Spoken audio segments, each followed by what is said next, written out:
Good morning students, welcome to your accountancy class. आज की class है +2 कॉमर्स की, +2 अकाउंटेंसी, जिसमें हमने चैप्टर स्टार्ट करना है इशू ऑफ डिबेंचर। आज की क्लास में हमने 2 टॉपिक्स कवर करने हैं, introduction and issue of debenture with respect to terms of redemption. अब सबसे पहले थोड़ा सा जान लेते हैं डिबेंचर होते हैं क्या है। मुझे उम्मीद है सब लोग शेयर कैपिटल चैप्टर ऑलरेडी पढ़ के आए हैं। शेयर के साथ एक बहुत इंपॉर्टेंट टर्म जुड़ी हुई है, शेयर कैपिटल। शेयर कैपिटल क्या होता है? कैपिटल का फॉर्मेशन के लिए हम पैसा इकट्ठा करते हैं। अब किसी भी कंपनी को, मान लो बिजनेसमैन को पैसा चाहिए अपना बिजनेस रन करने के लिए, एंड जब वो सोचता है कि यार मुझे ये पैसा चाहिए तो मैं शेयर इशू कर देता हूँ। शेयर इशू करने के टाइम क्या होता है, ओनर बढ़ जाते हैं कंपनी के।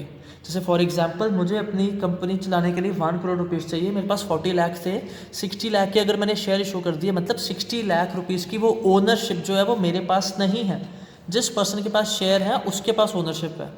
शेयर कैपिटल को कभी हम पैसे वापस नहीं करते हैं।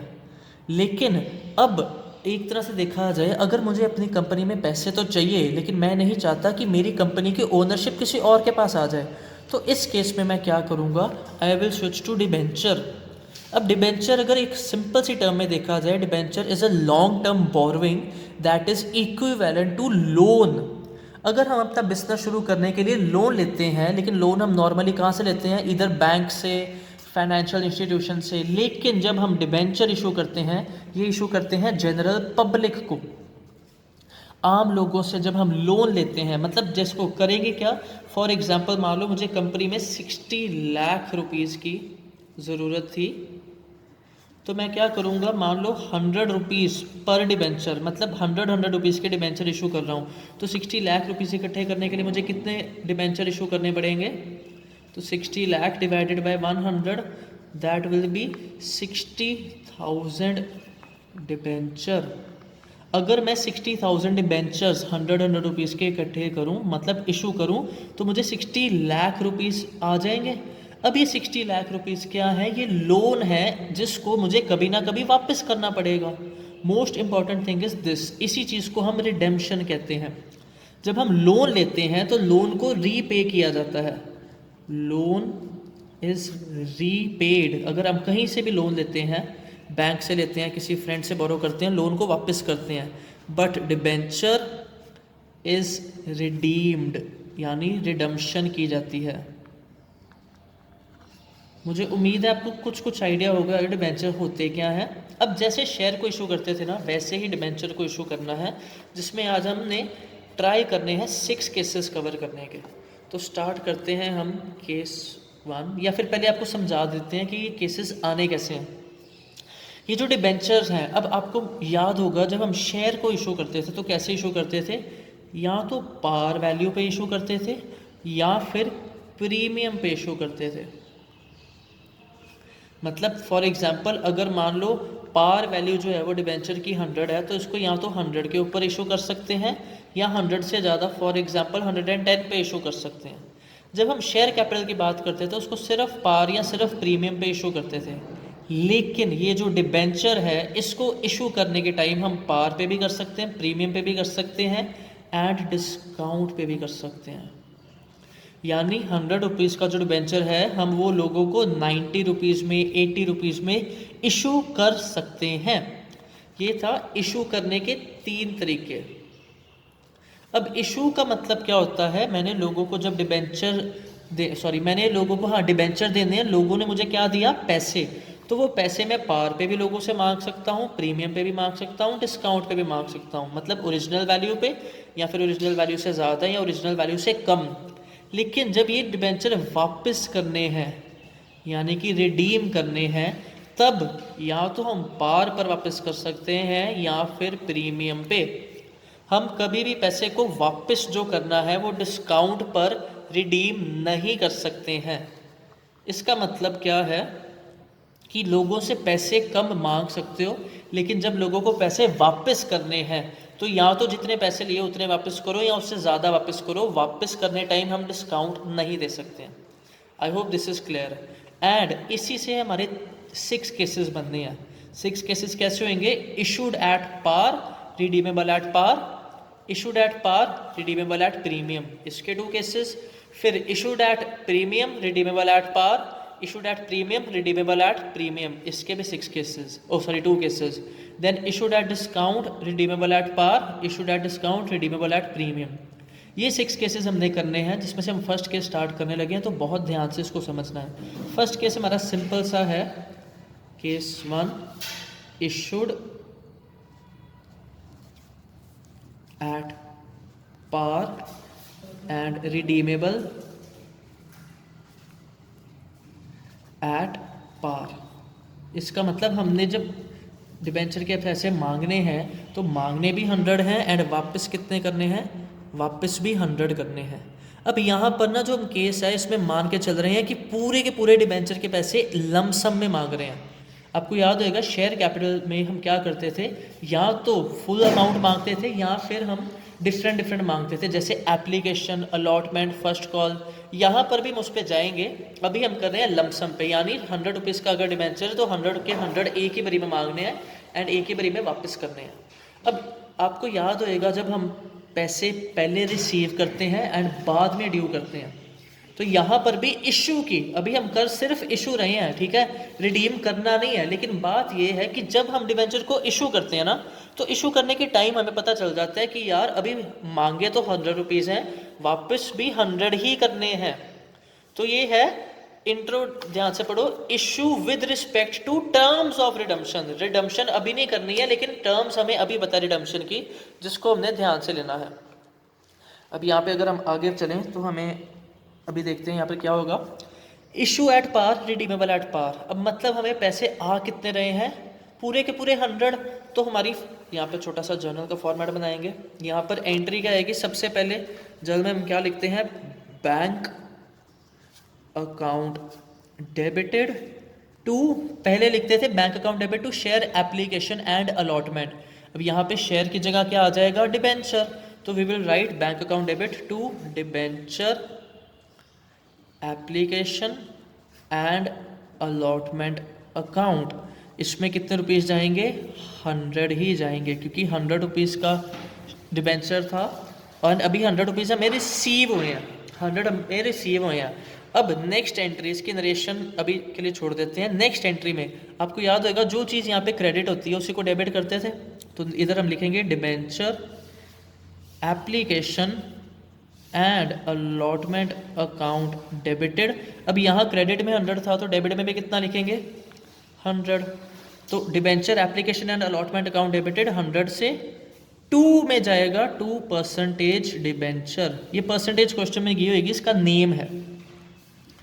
ये जो 2% डिबेंचर है इसमें कितना जाएगा, 100। इसमें ना हमेशा पार वैल्यू जाती है। यहाँ पे तो सिंपल था, 100 रुपीज़ ही रिसीव करने थे, 100 रुपीज़ ही पे करने थे, तो 100 आए। अब ये जो डिबेंचर क्रेडिट में गया ये हमारी लायबिलिटी है एंड लायबिलिटी इंक्रीज हो रही है, इसीलिए क्रेडिट में गई है। पहले पैसे रिसीव हुए, bank account debit to debenture application and allotment, वही पैसे हमने किस में डाल दिए, debenture application and allotment account debited 2% debenture. This was the first case, very simple, very easy. अब सेकेंड केस आएगा हमारा issued at par redeemable at premium. इसी को हम लिख देते हैं issued at par but redeemable at premium. इसका मतलब इशू करने टाइम पैसे रिसीव कितने हो रहे हैं, 100। Just a second, issued at par redeemable at premium, that means हमें रुपीज़ रिसीव कितने हो रहे हैं, 100, लेकिन हमने वापस कितने करने हैं, 110। अब आप सबको पता है फर्स्ट वाली एंट्री जो होती है वो अमाउंट रिसीव करने की होती है। अमाउंट रिसीव कितनी कर रहे हैं हम, रिसीव तो 100 ही कर रहे हैं। तो फर्स्ट एंट्री में क्या लिखेंगे, again bank account debited to debenture application and allotment account. यहाँ पर भी 100, यहाँ पर भी 100, क्योंकि अभी रिसीव कितना हो रहा है, 100 ही रिसीव हो रहा है। अब यहाँ पर डिबेंचर एप्लीकेशन अलॉटमेंट को क्रेडिट 100 से किया है, तो इसको डेबिट भी किससे करेंगे, 100 से ही करेंगे। नेक्स्ट एंट्री में debenture application and allotment account debited 100। लेकिन अब बहुत इंपॉर्टेंट चीज़ है, हमें पैसे रिसीव हुए थे 100, लेकिन हमने क्या वापस 100 ही करने हैं, नहीं वापस करने हैं हमने 110। अब अगर हमने 100 से ज़्यादा वापस करने हैं, अब सिंपल सी चीज़ है, अगर 100 रुपीज़ हमें मिल रहे हैं लेकिन वापस 110 कर रहे हैं तो हमें प्रॉफिट होगा या लॉस होएगा? ऑब्वियसली लॉस होएगा। एंड लॉस कहाँ जाता है, डेबिट में या क्रेडिट में? ये जाता है डेबिट में। Expenses and losses are always debited. तो यहाँ पर ये जो 10 रुपीज़ का लॉस है इसको डेबिट में डालना पड़ेगा। We will write loss on issue of debenture 10 rupees. अब आप वो सोच सकते हो कि इशू 100 पे किया, वापस 110 करने हैं, तो लॉस ऑन रिडम्पशन क्यों नहीं आया? क्यों इसलिए नहीं आया, हमें अभी ही पता है ना, हमें ये पता है कि यार इशू के टाइम पे हमें पता चल गया कि लेने 100 है लेकिन वापस 110 करने हैं, तो इशू के टाइम पे ही इस लॉस को कंसिडर कर देना है प्रूडेंस प्रिंसिपल के हिसाब से। तो loss on issue of debenture में गया 10 रुपीज़। अब इसके बाद जाता था 2% डिबेंचर, जो हमारी एक्चुअल लायबिलिटी है। 2% डिबेंचर के अंदर एक चीज़ याद रखनी है, हमेशा पार वैल्यू जाती है। ये डिबेंचर की अपनी वैल्यू है, डिबेंचर के अंदर हमेशा पार वैल्यू जाती है। वो कितनी है? 100 रुपीज़ है। तो अब ये लॉस कहाँ जाएगा? लॉस भाई साहब प्रीमियम में जाएगा। देखो, इशूड एट पार मतलब 100 एंड रिडीमेबल एट प्रीमियम मतलब 100 प्लस 10। तो 10 रुपीज़ किसके हैं? प्रीमियम के। लेकिन ये प्रीमियम सिक्योरिटी प्रीमियम रिजर्व नहीं है, ये है हमारी लायबिलिटी। क्योंकि देखो रिसीव हुआ है 100, वापस 110 करने हैं ना, तो 100 रुपीज़ तो डिबेंचर के वापस करने हैं, लायबिलिटी बढ़ रही है, क्रेडिट में जा रही है। एंड साथ में लिखेंगे टू प्रीमियम ऑन रिडेम्पशन, ये भी है हमारी लायबिलिटी है, क्योंकि कभी ना कभी ये 10 रुपीज़ हमने वापस करने हैं। तो इन शॉर्ट हम कह सकते हैं कि ये 10 रुपीज़ जो लॉस था ना, ये ही हमारा प्रीमियम का है, या फिर ये कह सकते हैं ये जो 10 रुपीज़ एक्स्ट्रा प्रीमियम पे करना था उसी का लॉस है। आई होप ये सेकेंड केस क्लियर है। तो अब हम चलते हैं नेक्स्ट थर्ड केस के ऊपर। जो थर्ड केस हमारा है वो है issued at discount redeemable at par. इसका मतलब जब हम इशू कर रहे हैं तो फुल अमाउंट रिसीव नहीं कर रहे हैं, हम 10 रुपीज़ कम रिसीव कर रहे हैं, लेकिन जब रिडीम करना है तो कितना रिडीम करना है? पार। तो सबसे पहले मुझे बताओ यहाँ पे पैसे रिसीव कितने होंगे, 90 या 100? 100 नहीं, 90। क्यों? इशू कितने पे किया? 90 पे। 100 तो वापस करने हैं ना। तो अगर रिसीव 90 रुपीज़ हो रहे हैं तो फर्स्ट एंट्री क्या आएगी? देखो एंट्रीज तो पहली एंट्री तो कभी लाइफ में चेंज नहीं होनी है। वो एंट्री क्या आएगी? Bank account debited to debenture application and allotment account. But इसमें अमाउंट कितनी आएगी? 90 रुपीज़। मतलब हमने इशू किया 90 रुपीज़ पे। अब सेकंड एंट्री में यहाँ पर हमने लिखा है debenture application and allotment account, तो उधर भी क्या लिखना पड़ेगा? डेबिट में debenture application and allotment account debited. इसको क्रेडिट 90 से किया, तो डेबिट भी कितने से करेंगे? 90 से। अब बात फिर से वही है, हमें अभी इशू के टाइम पे ही पता है कि रिसीव हुए हैं 90, लेकिन वापस कितने करने हैं? 100। तो ये 10 रुपीज़ हमने डिस्काउंट दी है। अभी डिस्काउंट अलाउड है या रिसीव्ड है? ये है डिस्काउंट अलाउड। तो हमारे लिए एक्सपेंस है या इनकम? एक्सपेंस है। तो लॉस और एक्सपेंस दोनों कहाँ जाते हैं? डेबिट में। तो यहाँ पर हमें डिस्काउंट वर्ड लिखना है लॉस की जगह, लेकिन लिखेंगे discount on issue of debenture. पहले लिखा था लॉस ऑन इशू क्योंकि ज़्यादा वापस करने थे, अब वापस 100 ही करने हैं, लेकिन पहले ही डिस्काउंट दे दी तो वो भी एक्सपेंस है। Discount on issue of debenture account debited 10 rupees and 2% debenture, जो कि हमारी बेसिक लाइबिलिटी है, उसमें हमेशा कौन सी वैल्यू जाती है? Par value. And par value कितनी है? 100। तो डिबेंचर पहले आई रिसीव हुए 90 rupees, bank account debit to debenture application allotment 90। उसके बाद वही 90 को यहाँ डेबिट किया, debenture application allotment account debit 90 rupees. 10 rupees की डिस्काउंट दी थी, एक्सपेंस था, तो discount on issue 10 rupees, 2% debenture 100। ये था हमारा थर्ड केस। आई होप यहाँ तक क्लियर है। नेक्स्ट केस देखते हैं। नेक्स्ट केस यानी फोर्थ केस हमारा है issued at discount redeemable at premium. मतलब पैसे लेने कम है पार से और दे दे पार से भी ज़्यादा है, तो यहाँ पे डिस्काउंट भी आ रही है और प्रीमियम भी आ रहा है। लेकिन फिर से वही बात, फर्स्ट एंट्री में क्या आता है? जितने पैसे रिसीव हुए हैं, एंड पैसे रिसीव कितने हो रहे हैं? 90 या 110? 90। तो अब जब पैसे रिसीव 90 ही हो रहे हैं तो उसकी जर्नल एंट्री क्या आएगी? पैसे तो मिल रहे हैं, again bank account debited to debenture application and allotment 90 rupees. पैसे रिसीव कितने हुए? 90 रुपीज़। अब यहाँ पे डिबेंचर एप्लीकेशन अलॉटमेंट को क्रेडिट 90 से किया है, तो डेबिट भी कितने से करेंगे? Debenture application and allotment account debited 90। अब मुझे बताओ, हमें रिसीव तो 90 हो चुके हैं, लेकिन वापस कितने करने हैं? 110।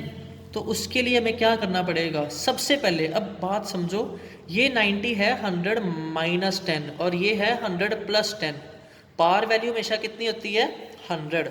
तो 10 रुपीज़ की हमने दी है डिस्काउंट और 10 रुपीज़ का होगा हमें प्रीमियम यानी लॉस। तो पहले यहाँ पे लिखेंगे discount on issue of debenture. Discount 20 rupees की नहीं है, डिस्काउंट 10 ही है, तो डिस्काउंट में जाएगा 10, क्योंकि 90 प्लस 10 टोटल 100 बन गया। लेकिन क्या हमने वापस 100 करना है? नहीं, वापस करना है 110। तो 10 रुपीज़ जो पार वैल्यू से ज़्यादा वापस करने हैं, जो कि किसके हैं? हमारे प्रीमियम के हैं। अगर हम देखें यहाँ पर 2% डिबेंचर, डिबेंचर में हमेशा कौन सी वैल्यू जाती है? Yes, par value. तो डिबेंचर में तो 100 ही जाएगा कि हाँ जितना मर्जी है, डिबेंचर में 100 जाएगा। लेकिन यहाँ पर प्रीमियम है ना, जो 10 रुपीज़ एक्स्ट्रा प्रीमियम है, उसके लिए क्या लिखते हैं? नहीं, सिक्योरिटी प्रीमियम रिजर्व नहीं, यहाँ पे लिखेंगे to premium on redemption. And premium और रिडम्पशन कितना है? 10। अब देखो ये 90 रुपीज़ हमें रिसीव हुए, 10 रुपीज़ की डिस्काउंट दी, ये 100 रुपीज़ से हमारा ये वाला 100 तो पूरा हो गया, लेकिन ये 10 रुपीज़ जो एक्स्ट्रा पे करने हैं, इसकी वजह से क्या होगा? यस, यहाँ पर लिखेंगे loss on issue of debenture 10 rupees. एक चीज़ याद कर लो, जब भी हमने रिडीमेबल एट प्रीमियम होगा, तो जितना भी अमाउंट यहाँ पे प्रीमियम ऑन रिडम्पशन में जानी है, जितनी भी अमाउंट यहाँ पे प्रीमियम ऑन रिडम्पशन में जानी है, same amount loss on issue of debenture में जाएगी ही जाएगी। ये 100 रुपीज़, ये 10 रुपीज़ यहाँ पर जाएंगे। I hope this is clear. अब नेक्स्ट देखते हैं हमारा case number 5। Fifth case we have issued at premium redeemable at par. मतलब अब पैसे ज़्यादा रिसीव हो रहे हैं एंड वापस कम करने हैं। तो अब रिसीव हो रहे हैं 110, issued at premium redeemable at par. तो फर्स्ट एंट्री क्या आएगी? Bank account debited 110 to debenture application and allotment, उसमें भी 110। अब पैसे रिसीव कितने हुए हैं? 110। अब ना एक चीज़ ध्यान देनी है, जब हम रिडीमेबल एट प्रीमियम करते थे तो ये प्रीमियम होता था जो एक्स्ट्रा वापस करना है, लेकिन इशूड एट प्रीमियम है जो एक्स्ट्रा प्रीमियम रिसीव हुआ है। ये दोनों सेपरेट हैं। यहाँ पर जो इशू के टाइम प्रीमियम आता है, एक चीज़ याद रखना, इशू के टाइम प्रीमियम हमेशा SPR ही होता है, जो शेयर कैपिटल में भी होता था। लेकिन रिडीमेबल एट प्रीमियम कौन सा होता है? वो प्रीमियम और रिडम्पशन होता है। अब ये जो है प्रीमियम, ये है हमारा reserve, security premium reserve, but premium on redemption होती है लायबिलिटी, तो इसमें कंफ्यूज नहीं होना। पर उसको छोड़ो, अभी क्या हो रहा है? इशूड एट प्रीमियम, मतलब पैसे रिसीव कितने हुए हैं? 110। तो यहाँ पर bank account debit to debenture application allotment में डाला 110, तो इसको डेबिट भी कितने से करेंगे? Debenture application and allotment account debited 110। यहाँ पे भी 110 गया, लेकिन 2% डिबेंचर में क्या 110 जा सकता है? नहीं, यहाँ पे हमेशा कौन सी वैल्यू जाती है? Par value. पार वैल्यू कितनी है? 100। अब 110 रिसीव हुआ, लेकिन वापस सिर्फ 100 ही करना है, तो ये हमारी एक तरह से इनकम है या रिजर्व है। तो ये जो 10 रुपीज़ एक्स्ट्रा है, ये जाएंगे टू सिक्योरिटी प्रीमियम रिजर्व के अंदर। जैसे वहाँ पर शेयर कैपिटल में जाता था share application to share capital to security premium reserve, यहाँ पर भी एक्स्ट्रा पैसे रिसीव होने पर कहाँ जाने हैं? सिक्योरिटी प्रीमियम रिजर्व में जाने हैं। क्यों? क्योंकि ये इशू के टाइम ज़्यादा मिले थे। अब लास्ट केस रह गया, सिक्स्थ केस, जो सबसे ज़्यादा इंपॉर्टेंट और सबसे ज़्यादा इंटरेस्टिंग है। इसके पेपर में आने के चांसेस सबसे ज़्यादा है, एक फोर्थ केस के एंड एक सिक्स्थ केस के, तो बहुत ध्यान से समझना। हमारा जो लास्ट केस है वो है issued at premium redeemable at premium, मतलब पैसे आने भी 110 हैं एंड जाने भी 110 हैं, या फिर इसकी ना अमाउंट हम चेंज भी कर सकते हैं। इसको कर लेते हैं issued at premium 110, issued eight redeemable at premium 120, यानी स्टार्टिंग में है 100 प्लस 10 एंड वापस करना है 100 प्लस 20। अब इशूड एट प्रीमियम मतलब जो 10 रुपीज़ एक्स्ट्रा रिसीव हो रहे हैं, ये किस चीज़ के हैं? सिक्योरिटी प्रीमियम रिजर्व के, SPR। लेकिन जो 20 रुपीज़ एक्स्ट्रा पे करने हैं ये है प्रीमियम ऑन रिडम्पशन, ये हमारा रिजर्व है, ये हमारी लायबिलिटी है। पर उसको छोड़ो, हमें इशूड एट प्रीमियम है 110, मतलब 100 प्लस 10, तो पैसे रिसीव कितने होंगे? 110 या 120? ऑब्वियसली 110। तो पहली एंट्री क्या आएगी? Bank account debited to debenture application and allotment. यहाँ पर पहली एंट्री तो हमेशा सेम रहनी है और पैसे रिसीव कितने होंगे? 110। तो bank account debit to debenture application allotment में आ गया 110। अब इसी डिबेंचर एप्लीकेशन एंड अलॉटमेंट ने कहाँ जाना है? डेबिट में। तो debenture application and allotment account debited में जाएगा 110। अब एक मिनट ध्यान से सुनो, इधर तो 110 चला गया। अब इसके लिए देखा जाए तो 2% डिबेंचर, डिबेंचर में हमेशा कितनी वैल्यू जाती है? Par value. पार वैल्यू कितनी है? 100। ये 110 जो रिसीव हुआ था, इसमें से 10 रुपीज़ क्या है? Security premium reserve. तो 2 सिक्योरिटी प्रीमियम रिजर्व में कितना आ जाएगा? ये 10 रुपीज़। लेकिन प्रीमियम ऑन रिडम्पशन कितना है? 20। ये हमारी डिबेंचर लायबिलिटी है, क्रेडिट में गई, रिजर्व है, क्रेडिट में गया, यानी इनकम है, यहाँ लायबिलिटी है। लेकिन 2 प्रीमियम ऑन रिडम्पशन भी क्या है? लायबिलिटी है। एंड कितने रुपीज़ की? 20 रुपीज़ की। अब एक चीज़ मैंने आपको पिछले केस में ही बताई थी कि जितना प्रीमियम ऑन रिडम्पशन होगा उतना ही हमें क्या लिखना पड़ेगा? Loss on issue of debenture. Loss on issue of debenture में भी कितनी अमाउंट जाएगी? 20 रुपीज़ जाएगी। यहाँ पर कंफ्यूज नहीं होना, आप सोच सकते हो 110 आए थे, 120 वापस करने हैं, तो 10 रुपीज़ का लॉस हो रहा है। नहीं, जो हम ना इशू वाले प्रीमियम को रिडम्पशन वाले प्रीमियम से कट नहीं कर सकते हैं। जो 10 रुपीज़ एक्स्ट्रा रिसीव हुए थे, यहाँ पे देखो 110 रिसीव हुए थे, इस 110 में से यानी 110 में से 100 रुपये गए डिबेंचर में एंड 10 रुपीज़ गए सिक्योरिटी प्रीमियम रिजर्व में, और ये लॉस के 20 रुपीज़ अपने सेपरेट जाएंगे 2 प्रीमियम ऑन रिडम्पशन के अंदर। इस केस को एक बार फिर से वीडियो रिवाइंड करके समझो, केस नंबर 4 एंड 6 को बहुत ध्यान से समझना। बाकी अगर कोई भी डाउट हो तो आप मुझे यहाँ पर भी पूछ सकते हो, नहीं तो हम जब लाइव क्लास लगाएंगे वहाँ पे भी पूछ सकते हो। Thank you class.